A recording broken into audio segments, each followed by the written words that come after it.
Hello, people of YouTube. My name is Steve Gray. Thank you for watching. Today we are talking about Chain Soldier, Season 1, Episode 11. Only one episode left after this, so yeah, I'm going to have to find something else to watch. Will we get a Season 2? Who knows? If we do, will I review it? Possibly. Definitely possibility. So we start off with Nee here, trying to figure out what is going on. You know, she's using her abilities. You got Yuki tied up here. Got Aoba, if I'm saying Yuki's sister's name right here. Then we got the Unicorn. We got Tenka and Kyoka, all fighting. Epic battleness. Yeah, a little bit of fan service in there. Basically, she saying, you know, I got to keep my cool. Don't have Yuki to do this, but I am strong enough to defeat this thing on my own. No issue whatsoever. And she is just beating the crap out of it pretty good. Meanwhile, Aoba is fighting Tenka with her crazy portals. We later learn in the episode that she has some crazy abilities. She's got the hair. She's got like a giant Sero-type beam, kind of like from Bleach. Very, very strong, immense healing powers as well. And it seems like she can eat as many peaches as she wants. Tenka, we learn, she can use her portals 666 times. Yup, you got the devil numbers there. Devil's after Yuki. Maybe that's why she hates her. She's like, especially when you're after my brother. Until she can't do it anymore. So, or you know, for the day or something. I'm not really sure. It wears her out and she has to stop doing it. Obviously, any of these powers, the more you use them, the more you get worn out. And eventually, you got to stop and rest, is what it comes to. But 666 is an extremely large number. So essentially her plan is I'm going to keep dodging until Kyoka finishes up because she is having a hard time tracking her movements because she is going extremely fast. Meanwhile, you got Sahara and Shushu attacking this fuzzy dude and Coco as well. Talking about how basically there's nothing you can really do about it. She's healing. Too bad. Haha. So they have a master plan. This is showing that this particular Shuki was killing and murdering a crap ton of people before it got essentially domesticated. So they're doing Plan S. And Coco's like, what the heck is Plan S? Is that super? See you later? What's going on?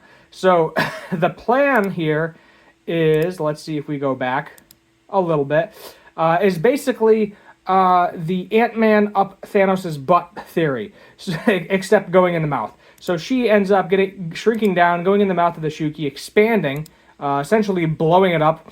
Sahara then takes one of the Shuki's teeth and cuts Coco with it, essentially defeating her. Because, you know, a slash attack, if she loses too much blood before she can heal, that's a problem. But she is able to heal. She's perfectly fine. Meanwhile, you have Hamari and her sister. And Hamari is actually kind of a liability in this fight. Azuma Time, Golden Hour, yes. Azuma, is that her name? That's her last name, I think, Azuma. Forgetting her name. It's hard to pronounce her name, too. I do remember that much. 11 episodes in, can't remember her sister's name. Oh, well. Moving on! She keeps using Golden Hour over and over and over again, and it's tiring her out, wearing her out. The humanoid Shikoi, whose name I also don't remember, realizes it. They're going back to back. But then Hamari has an idea, an ability that she's never tried before. And essentially, it is a head full of guns. So, let's see here. Yep, there's a cool screenshot right there. Head full of guns and just literally shoots in every single direction. Is able to locate her. Then we use Golden Hour. She tells Hamari, hey, shoot over here. And essentially, she gets defeated as well. So meanwhile, Kyoka is helping Tenka, gives her the ability to use one of her black holes, but ultimately she stops for a minute. And she stops because she thinks of Yuki, and her emotions unfortunately get the better of her, so instead of defeating her opponent, she gets blasted by the big old Sero, which we will go back a little bit. Yep, right there. We'll play it here, and yeah, she's getting hit with that thing. She's good, though. She dodged it for the most part, but pretty beat up. Definitely bleeding, you know, left side of her body, pretty hurt as well, but she is done for the rest of the battle. Bleeding out pretty good.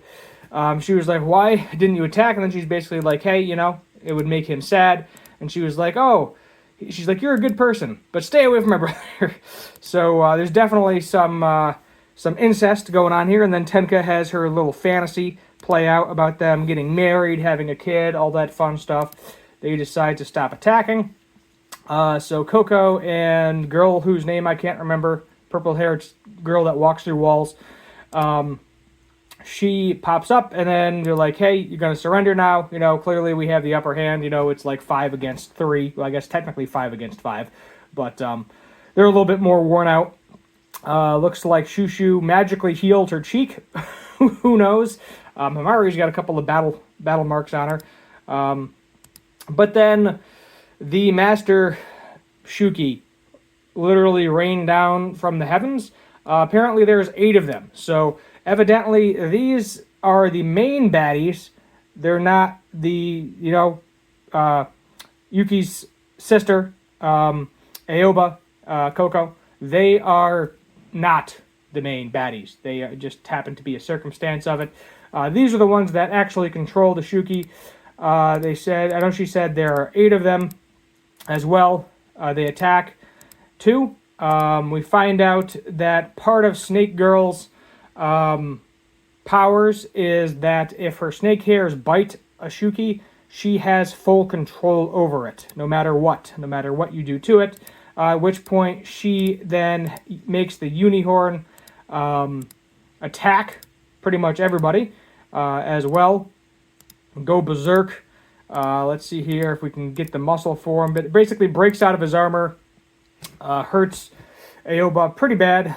But then we have Yuki, finally gets to smooch it up with Kyoka there and is fighting the unicorn. So I feel like the unicorn's going to have to get killed, because Kyoka here needs to get her revenge on him for killing her family. That would make sense as well. And that's kind of where we end off. We don't see them...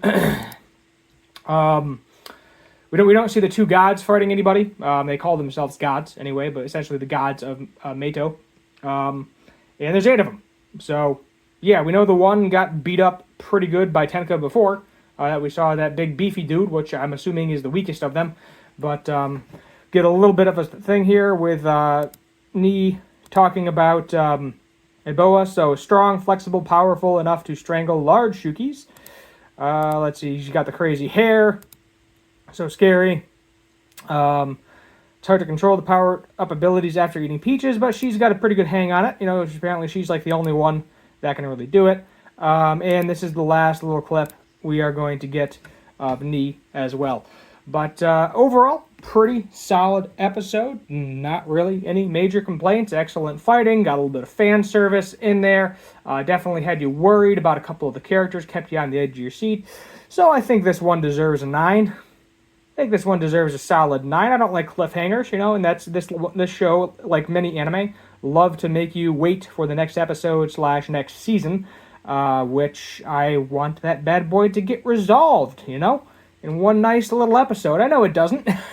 If you want that awesomeness, you kind of got to wait for the entire series to come out, and then you just binge watch it in a day.